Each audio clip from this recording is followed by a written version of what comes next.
इंसान की ज़िंदगी में कोई न कोई गली ऐसी होती है जहां पहुंचने के लिए उसे पता पूछने की ज़रूरत नहीं होती। दशकों से कश्मीरी अवाम के लिए, खासकर यहाँ के नौजवानों के लिए, इकबाल पार्क की गली भी कुछ वैसी ही थी। ख्वाबों से भरी आंखें और जोश से भरे उनके कदम खुद ब खुद बक्सी स्टेडियम पहुंच जाते थे। किसी भी अवाम की तहजीब में जब घर से अजीम कोई और ठिकाना बन जाता है तो अपने आप में तारीख में दर्ज होता है। बक्सी स्टेडियम दशकों तक नौजवानों का यही ऐसा ही ठिकाना था। यहाँ बहुत से ख्वाबों ने जन्म लिया, मशहूर होकर पूरे देश में छा गए। यही वो बक्सी स्टेडियम है जिसने अवाम के लाखों लोगों के जीवन में स्पोर्ट्स के जोशो जुनून के रंग भरे और खिलाड़ियों के हुनर ने नई पीढ़ी को समृद्ध विरासत सौंपने का काम किया। कश्मीर घाटी में स्पोर्ट्स के इस नायाब और अब रिनोवेटेड अपग्रेडेड स्टेडियम को आज मैं आज़ादी के अमृत कालखंड में जम्मू कश्मीर के सभी नौजवानों और खेल प्रेमियों को समर्पित करता हूँ। दो पंक्तियाँ मैं कहना चाहूँगा। दिल की बस्ती अभी कहाँ बदली, ये मोहल्ले बहुत पुराने हैं। दिल की बस्ती अभी कहाँ बदली, ये मोहल्ले बहुत पुराने हैं। हक हमारा नहीं दरख्तों पर, ये परिंदों के आशियाने हैं, ये परिंदों के आशियाने हैं। मित्रों, मुझे स्मरण है और मुझे बताया गया कि 2014 में जो फ्लड आया था तो ये स्टेडियम उस बाढ़ के कारण, उस फ्लड के कारण काफ़ी क्षतिग्रस्त हो गया। जनवरी 2017 में अखबारों में खबर छपी थी। जम्मू के एमए स्टेडियम तथा श्रीनगर के बक्सी स्टेडियम के रिनोवेशन पर चर्चा के लिए सीजीओ कॉम्प्लेक्स में एक बैठक बुलाई गई थी। जो बहुत से काम बिखरे हुए थे, उन कामों को एक साथ करने की एक योजना बनी थी। भारत के सम्माननीय प्रधानमंत्री आदरणीय नरेंद्र मोदी जी का स्पष्ट निर्देश था कि एमए स्टेडियम को आईसीसी स्टैंडर्ड तथा बक्सी स्टेडियम को फीफा स्टैंडर्ड के लायक विकसित करना है और उसमें किसी भी समझौते की गुंजाइश नहीं है, वो नॉन निगोशिएबल। और यह भी बड़ी स्पष्ट रूप से उनका निर्देश था कि इस काम में किसी तरह के पैसे की कमी नहीं होने दी जाएगी और सभी को मिलकर के ये प्रयास करना है कि जम्मू कश्मीर ही नहीं बल्कि अंतर्राष्ट्रीय स्तर पर भी इस स्टेडियम की चर्चा हो। मुझे खुशी है कि 50 करोड़ रुपए की लागत से बन करके आज ये स्टेडियम जम्मू कश्मीर के नौजवानों को सुपुर्द करने का सौभाग्य हम सबको प्राप्त हुआ। आज का दिन जम्मू कश्मीर के खेल के इतिहास का स्वर्णिम दिन मानूंगा। प्रधानमंत्री जी के संकल्प के अनुरूप ही, जैसा मैंने कहा कि 50 करोड़ रुपए की लागत से फुटबॉल के साथ साथ सभी विश्व स्तरीय खेल सुविधाओं के लिए स्पोर्ट्स एनक्लेव को जम्मू कश्मीर के नौजवानों को सौंपा गया है।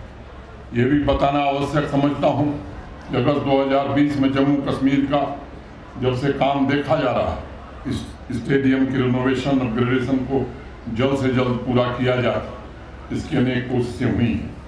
मैं धन्यवाद देना चाहता हूँ स्पोर्ट्स के हमारे प्रिंसिपल सेक्रेटरी को, स्पोर्ट्स काउंसिल की सेक्रेटरी को, बाकी हमारे डिविजनल कमिश्नर पांडुरंग कोले को, एनपीसीसी के अधिकारियों और जो लोग भी इस निर्माण से जुड़े रहे हैं, उन सभी के प्रति मैं हृदय से आभार व्यक्त करना चाहता हूँ। और ये सपने मुझे लगता है कि यहाँ के हर नौजवान का था। ये सपने जम्मू कश्मीर और भारतवर्ष के महान फुटबॉल प्लेयर मोहम्मद शफी का था, अब्दुल मजीद का, काकरू का, अरुण मल्होत्रा का, नज़ीर अहमद भट्ट का, मेहराजुद्दीन वाडू के भी थे। और आज यहाँ उपस्थित युवा जोश का यह समुंदर एक बार फिर से उन स्वर्णिम दिनों को वापस लाने के लिए लालायित। काकरू साहब को जब पिछले साल लाइफ टाइम अचीवमेंट अवार्ड से नवाजा गया था तो वह सिर्फ उनका व्यक्तिगत सम्मान नहीं था। माँ भारती के लिए उन्होंने जो गौरव हासिल कराया था, ये उनकी सेवा समर्पण भावना के लिए 130 करोड़ भारतवासियों की तरफ से उनके प्रति कृतज्ञता ज्ञापित की गई थी। कई पुरस्कार स्वयं पुरस्कार पाने वालों के कद की वजह से शोहरत पाते हैं और मुझे लगता है कि जम्मू कश्मीर में हमारे अनेक सीनियर तथा आज के वर्तमान नौजवान खिलाड़ियों ने जिस संकल्प और समर्पण के साथ खेल के मैदान में अपने जौहर और कर्तव्य दिखाए हैं, सतत परिश्रम के साथ स्पोर्ट्स कल्चर को जिंदा रखा है, वह निश्चित रूप से अनमोल है। मुझे अत्यंत प्रसन्नता है कि आज सफ़ी साहब, काकरू साहब की लेगेसी वो दानिश फारूक जैसे यंग फुटबॉलर आगे बढ़ा रहे हैं। मुझे आदिल तेली, आरिफ खान, फिजा नज़ीर, उमरान मलिक, बिल्किस, चैन सिंह, इकरा रसूल, बौलीन कौर, अब्दुल समद, शुभम खजूरिया, सादिया तारिक, आदिल अल्ताफ जैसे अनेक नौजवान खिलाड़ियों पर गर्व है। और मैं आज कह सकता हूँ कि पूरी दुनिया के किसी भी मंच पर वो भारत का तिरंगा लहराते हुए आगे बढ़ेंगे और जम्मू कश्मीर का नाम निश्चित रूप से रोशन करेंगे। दोस्तों, मुझे जम्मू कश्मीर की युवा पीढ़ी पर, युवा शक्ति पर पूरा भरोसा है, गर्व है। अपने पराक्रम से उन्होंने अनेक चैंपियनशिप में न केवल जम्मू कश्मीर का बल्कि हिंदुस्तान का परचम लहराया है। आज देश में जम्मू कश्मीर को स्पोर्ट्स का पावर हाउस बनते हुए लोग देख रहे हैं, लेकिन ये दुर्भाग्यपूर्ण बात है। यथा ऊर्जा अथाह संभावनाओं के बाद सही रास्ता और सही संसाधन अनेक नौजवानों को नहीं मिल रहे। कुछ नौजवानों ने गलत रास्ता अख्तियार किया और मैं फिर से एक बार भारत के सम्माननीय प्रधानमंत्री जी के प्रति आभार व्यक्त करना चाहूँगा कि स्पोर्ट्स सेक्टर में खासतौर से जम्मू कश्मीर को जिस तरह से PMDP में उन्होंने मदद की, आज लगभग जम्मू कश्मीर के हर जिले में स्पोर्ट्स स्टेडियम और इंडोर स्टेडियम बन गया। एक दो जगह जहां काम नहीं हुए थे, मुझे बताया गया कि ज़मीन की उपलब्धता नहीं है। 3-4 दिन के अंदर ही ज़मीन की उपलब्धता करा दी गई है। मैं समझता हूं वो काम भी जल्द से जल्द पूरे कर लिए जाएंगे। इस स्पोर्ट्स सेक्टर में जो हताशा थी, जो निराशा थी, उस निराशा को समाप्त करके उम्मीद की किरण जगाने का प्रयास हो रहा है। स्पोर्ट्स कल्चर को आवाम के जीवन का अभिन्न अंग बनाने का एक नया प्रयास प्रारंभ किया गया है। मुझे स्मरण है कि जम्मू कश्मीर के शहरों गांवों में लगातार मेरी भी मुलाकात नौजवानों से होती है। मैं महसूस करता हूं कि नौजवानों में जज्बा है कुछ कर गुजरने का, ये लालायित है। ब्लॉक, जिला, डिवीज़न खेल की संस्थाएं थीं, लेकिन बहुत कागज पर चल रही थी। पंचायतों में मैं देख रहा हूं कि युवाओं की अपार क्षमता और संभावनाएं हैं, असीमित ऊर्जा है। अब कोशिश की जा रही है उसे चैनलाइज करने की। जैसा भी चीफ सेक्रेटरी साहब ने बताया कि बैक टू विलेज कार्यक्रम में नौजवानों को स्पोर्ट्स किट उपलब्ध कराने का काम हुआ था और आज मैं कह सकता हूं कि लगभग हर पंचायत में स्पोर्ट्स फील्ड बना दिए गए हैं। स्पोर्ट्स इंफ्रास्ट्रक्चर पर काफ़ी काम हुआ है। खेल प्रतिभाओं को बड़े से बड़े प्रतियोगिता में हिस्सा लेने के लिए प्रोत्साहित भी किया जा रहा है और उनकी मदद भी की जा रही है। इसका नतीजा हुआ है कि गांव से लेकर शहर तक खेल एक जन अभियान बन गया है। जिस यूनियन टेरिटरी में पूरे साल में, जैसा बताया गया अभी, कि 4-5 लाख खिलाड़ी खेलते थे, वहीं कोविड के बावजूद पिछले साल 70 लाख लोगों ने खेल में हिस्सा लिया और इस वर्ष मैं उम्मीद करता हूँ कि संख्या उसकी दुगुनी से ज़्यादा होगी। ये कोई छोटी मोटी उपलब्धि नहीं है मित्रों, ये भावी पीढ़ी को तराशने का, उनकी प्रतिभा को सही दिशा देने का एक आंदोलन है। आज जम्मू कश्मीर स्पोर्ट्स काउंसिल खिलाड़ियों को गांव-गांव में जाकर तलाशने और तराशने का काम कर रहा है। जिन नौजवानों में बाधाओं से जूझने की, चुनौतियों को तोड़ने की क्षमता है, उनके लिए अनंत अवसर उपलब्ध कराए जा रहे हैं और उन्हें मैदान में जम्मू कश्मीर के सामर्थ्य को साबित करने का पूरा अवसर प्रदान किया जा रहा है। हम ये सुनिश्चित करना चाहते हैं कि हमारी बच्चियों को भी स्पोर्ट्स में अपनी प्रतिभा दिखाने का बराबर अवसर मिले। इसको ध्यान में रखते हुए सभी 20 जिलों में rugby, football, cricket, volleyball, kabaddi, hockey की विमेन टीम्स का भी गठन किया गया है। यहाँ खिलाड़ियों के सामने एक और समस्या थी, उनके कैरियर प्रोग्रेशन को लेकर। जितना अच्छा वो खेलते थे, मैं समझता हूँ उस तरह का अवसर यहाँ उपलब्ध नहीं था। यहाँ भी मेरे पूर्व सरमद साहब ने चर्चा की थी, स्पोर्ट्स पॉलिसी बनाई गई है, सभी स्टेक होल्डर से चर्चा करके बनाई गई है। राष्ट्रीय अंतर्राष्ट्रीय प्रतियोगिताओं में मेडल्स पाने वाले खिलाड़ियों के रकम की राशि भी बढ़ा दी गई है और उन्हें टूर्नामेंट तथा एजुकेशन के हिसाब से गजेटेड और नॉन गजेटेड नौकरियां भी देने का संकल्प कर लिया गया। 2014 से 2021 का बैकलॉग जल्दी से जल्दी उन वैकेंसियों को भर के हम खत्म करना चाहते हैं। स्पोर्ट्स की प्लेयर सेंट्रिक नीतियों और व्यापक जन आंदोलन ने जम्मू कश्मीर में स्पोर्ट्स के प्रति आवाम की सोच को बदलना शुरू किया है। सभी पंचायतों में जब प्लेफील्ड स्पोर्ट्स किट का डिस्ट्रीब्यूशन हो, नौजवानों ने डिस्ट्रिक्ट हेडक्वार्टर्स में भी मॉडर्न सुविधाओं की डिमांड की और मुझे आप बताते हुए प्रसन्नता है कि आज 20 जिलों में 22 इंडोर मल्टीपर्पज हॉल बन गए हैं। 40 अत्याधुनिक ग्राउंड स्पोर्ट्स टूर्नामेंट ऑर्गेनाइज करने में जम्मू कश्मीर स्पोर्ट्स काउंसिल पूरी तरह तैयार है। स्पोर्ट्स इंफ्रास्ट्रक्चर को अत्याधुनिक और मजबूत करते हुए स्पोर्ट्स की विभिन्न विधाओं में 38 खेलो इंडिया सेंटर स्थापित कर दिए गए हैं। अभी 948 स्पोर्ट्स के इंफ्रास्ट्रक्चर पर काम चल रहा है। इसे इसी वित्तीय वर्ष में पूरा कर लिया जाएगा। इस साल जम्मू कश्मीर में स्पोर्ट्स की एक्टिविटीज नए रिकॉर्ड कायम कर रही हैं और दूर दराज के इलाकों में भी आवाम को ढेर सारे यादगार परफॉर्मेंस देखने को मिल रहे हैं। हमें इस मोमेंटम को बनाए रखना है और पूरी कोशिश करनी है कि जम्मू कश्मीर के नौजवान स्पोर्टिंग टैलेंट आने वाले समय में इंटरनेशनल टूर्नामेंट में देश का प्रतिनिधित्व करें। और मैं भरोसा देना चाहता हूं कि जिस विश्वास और लगन से जम्मू कश्मीर में स्पोर्ट्स कल्चर विकसित हो रहा है, उसके लिए किसी प्रकार के संसाधन और इंफ्रास्ट्रक्चर की कमी नहीं होने दी जाए। मित्रों, नौजवानों की तरक्की के लिए 50 नए डिग्री कॉलेज बनाए गए। उनके सपने और आकांक्षाओं को पूरा करने की दिशा में अनेक प्रयास किए जा रहे हैं। आज हमारा नौजवान दिन में लैपटॉप और शाम को स्पोर्ट्स किट लेकर अपने सपनों को हकीकत में बदलने की कोशिश कर रहे हैं। हेल्थ की बेहतर सुविधाएं, कश्मीर घाटी से लोग चंडीगढ़ और दिल्ली जाते थे, अब विश्व स्तरीय सुविधाएं जम्मू कश्मीर में मिले, इसके सारे इंतजाम किए गए हैं। मित्रों, पिछले 3 वर्षों में बहुत कुछ बदल हुई।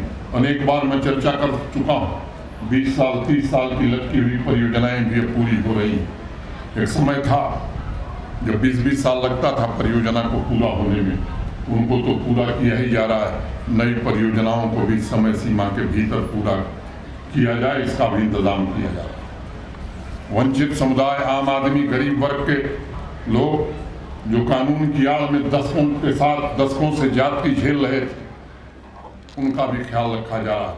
अलगाववाद, आतंकवाद और परिवारवाद की दुर्व्यवस्था में बड़े पैमाने पर जो भ्रष्टाचार फला फूला, लाखों आम नागरिकों को दशकों तक बुनियादी सुविधाओं से वंचित रखा गया, उस व्यवस्था को पूरी तरह से समाप्त करके आम आदमी के तरक्की के रास्ते खोलने की कोशिश की जा रही है। जिस वक्त हिंदुस्तान के दूसरे हिस्सों में प्रति व्यक्ति पैसा दिया जाता था भारत सरकार की ओर से, मित्रों से 4 गुना 5 गुना पैसा जम्मू कश्मीर में आता था, लेकिन बुनियादी सुविधाएं नहीं बन सकी। मैं अनेक विषय हैं, मैं समझता हूं कि ये आवश्यक नहीं कि हर विषय पर मैं बोलूं, लेकिन 3 सालों में जो परिवर्तन हुआ है, मुझे लगता है वो आप महसूस कर रहे होंगे। कभी समय था कि जम्मू कश्मीर में 6 किलोमीटर सड़क पर दिन बनती थी, आज हम 20 किलोमीटर सड़क रोज बना रहे हैं। कभी समय था जब 2300-2400 किलोमीटर ब्लैक टॉपिंग मैग्नेटाइजेशन होता था, आज 7500 किलोमीटर मैग्नेटाइजेशन हम कर रहे हैं। कभी समय था प्रधानमंत्री ग्राम सड़क योजना में जम्मू कश्मीर की गणना नीचे से तीसरे और चौथे राज्य के रूप में होती थी, आज जम्मू कश्मीर ऊपर से तीसरे और चौथे नंबर पर गिना जाता है। उत्तर प्रदेश ने केवल हमसे 1 किलोमीटर ज्यादा सड़क बनाई, इसलिए वो तीसरे पर आ गया, हम चौथे पर आ गए। ये हमारी प्रगति का इतिहास है। मित्रों, 3 वर्षों में आज ही गवर्नेंस में यूटी श्रेणी में हम नंबर 1 पर हैं और पूरे देश को देखें तो हम 5वें स्थान पर हैं। और आज स्टेडियम में मैं कहना चाहता हूं कि अगली बार जो सूची जारी होगी भारत सरकार की, उसमें जम्मू कश्मीर पहला या दूसरा स्थान हासिल करेगा पूरे देश में। किसानों की आमदनी के मामले में भी आज हम देश के सिर्फ 5 राज्यों में खड़े हैं। पंजाब और हरियाणा को छोड़ करके प्रति महीने किसान की आय जम्मू कश्मीर की तीसरे नंबर पर आ गई है। इस तरह के अनेक काम। डिस्ट्रिक्ट अपेक्स मुझे याद है 5134 करोड़ था, पिछले साल बढ़कर 12600 करोड़ हो गया और इस साल 22126 करोड़ रुपए हो गया। चुने हुए प्रतिनिधि जिले में कौन से काम होंगे, ये सरपंच, पंच, बीडीसी के मेंबरान और डीडीसी के मेंबरान और चेयरमैन तय कर रहे हैं। ये 209 सर्विसेज ऑनलाइन मुहैया करा दी गई। और मित्रों, मुझे बताते हुए प्रसन्नता है, 6 लाख लोगों से फीडबैक लिया गया और हमारी जो अप्रूवल की रीडिंग है वो 80% से ज़्यादा है। कुछ लोगों को कुछ लोग कहते हैं कि साहब कुछ बदल नहीं रहा है। चश्मा बदलिए, बदल दिखाई पड़ेगी। पुराने चश्मे से देखेंगे तो निश्चित रूप से कैसे देख पाएंगे आप। 70 साल में 14-15 हज़ार करोड़ का निजी क्षेत्र में निवेश आया था। आज मुझे बताते हुए प्रसन्नता है, 24 अप्रैल को 38,080 करोड़ की ground breaking ceremony private investment की आदरणीय प्रधानमंत्री जी ने पल्ली गांव में करी थी। और मैं आपको बड़े विश्वास के साथ ये कहना चाहता हूँ, ये निजी क्षेत्र में जो निवेश है, माने इंडस्ट्री के क्षेत्र में जो निवेश है, ये न्यूनतम 75,000 करोड़ रुपए जम्मू कश्मीर में आने वाला है। और यहाँ के 6-7 लाख नौजवानों को नौकरी की गुंजाइश में बनेगी। 22 मेडी सिटी के प्रस्ताव स्वीकृत हुए हैं, 4400 करोड़ रुपए के बड़े बड़े अस्पताल यहाँ भी बनेंगे। बीम एम्पावरमेंट पोर्टल पर आपके गांव में सड़क बन रही है तो कितना पैसा है, कितना खर्च हुआ है, कितना काम हुआ है, आप स्वयं देख सकते हैं। 1 लाख करोड़ रुपए के हाईवे और टनल के प्रोजेक्ट आज जम्मू कश्मीर में चल रहे हैं। पिछले 3 वर्षों में 30,000 सरकारी नौकरियां लगभग दी जा चुकी हैं। 5.2 लाख लोगों को स्वरोजगार के अवसर प्रदान किए गए, उन्हें आर्थिक सहायता दी गई है। 5 लाख ग्रामीण महिलाओं को सेल्फ हेल्प ग्रुप से जोड़ा गया है और बॉर्डर एरिया में रहने वाले 3.5 लाख नागरिकों को आरक्षण का लाभ भी दिया गया। और इस साल पिछले 7 महीने में 1 करोड़ 11 लाख टूरिस्ट जम्मू कश्मीर आया है। मैं कह सकता हूँ इतिहास में इतना टूरिस्ट जम्मू कश्मीर में कभी नहीं आया था। जम्मू था श्रीनगर में, तो नए एयरपोर्ट टर्मिनल बन रहे। मुझे याद है 2020 में 32 फ्लाइट चलती थी श्रीनगर से, अब 110 फ्लाइट चल रही। जम्मू से 6 फ्लाइट चलती थी, आज 48 चल रही। इसके बावजूद भी बदल नहीं दिखाई पड़ रही। मित्रों, एक बड़ी बात आज हम लोगों ने फैसला किया है, public service guarantee act Jammu Kashmir में लागू और अनेक सुविधाएं, अनेक सर्विसेज आवाम को फिजिकल मोड में हम दे रहे थे।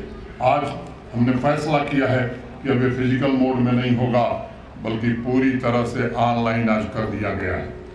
इसका मतलब है कि अब अगर कहीं सर्विसेज में दिक्कत है तो जिस अधिकारी के पास वो रुकेगा फिर वो ऑटोमेटिकली आगे बढ़ जाएगा, उस पर पेनाल्टी भी लगाई जा सकती है, इसकी भी व्यवस्था की गई है।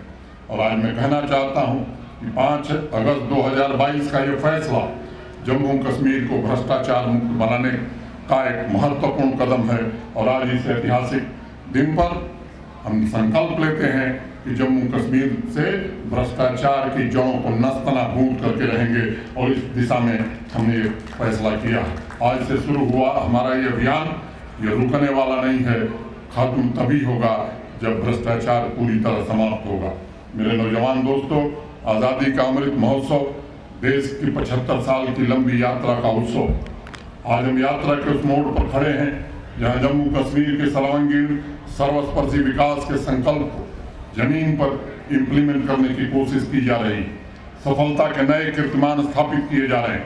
मुझे उम्मीद है आप सभी पूरे सामर्थ्य के साथ इसी तरह राष्ट्र के निर्माण में योगदान देंगे और खेल की दुनिया में हमारे स्पोर्टिंग टैलेंट भारतवर्ष का परचम लहराएंगे। मुझे ये भी पूर्ण विश्वास है कि बक्सी स्टेडियम में बेहतरीन ट्रेनिंग प्राप्त करके बेहतरीन संसाधनों को मुहैया कराकर नौजवान टैलेंट्स को तराशने का सिलसिला बदस्तूर जारी रहेगा। अपनी वाणी को विराम देने के पहले फिर 2 पंक्तियां आप लोगों के लिए। दिल की आवाज में आवाज मिलाते रहिए, दिल की आवाज में आवाज मिलाते रहिए, जागते रहिए जमाने को जगाते रहिए, जागते रहिए जमाने को जगाते रहिए। दौलते इश्क नहीं बांध के रखने के लिए, दौलते इश्क नहीं बांध के रखने के लिए इस खजाने को जहां तक हो लुटाते रहिए, इस खजाने को जहां तक हो लुटाते रहिए। वही काम जम्मू कश्मीर प्रशासन कर रहा है। ये मैं कहते हुए आप सबके प्रति हृदय से कृतज्ञता ज्ञापित करते हुए और जो खिलाड़ी दूर दूर से आए उनके उज्जवल भविष्य की कामना करते हुए मैं अपनी बात को यहीं पूरी करता हूँ। और एक अंतिम बात, एक बात मेरी रह गई। इलाहीबाग स्टेडियम डाउनटाउन ये पूरी तरह बन करके तैयार है। 15 अगस्त के पहले इसका भी लोकार्पण इसको भी आपको समर्पित किया जाएगा। बहुत बहुत धन्यवाद। जय हिंद।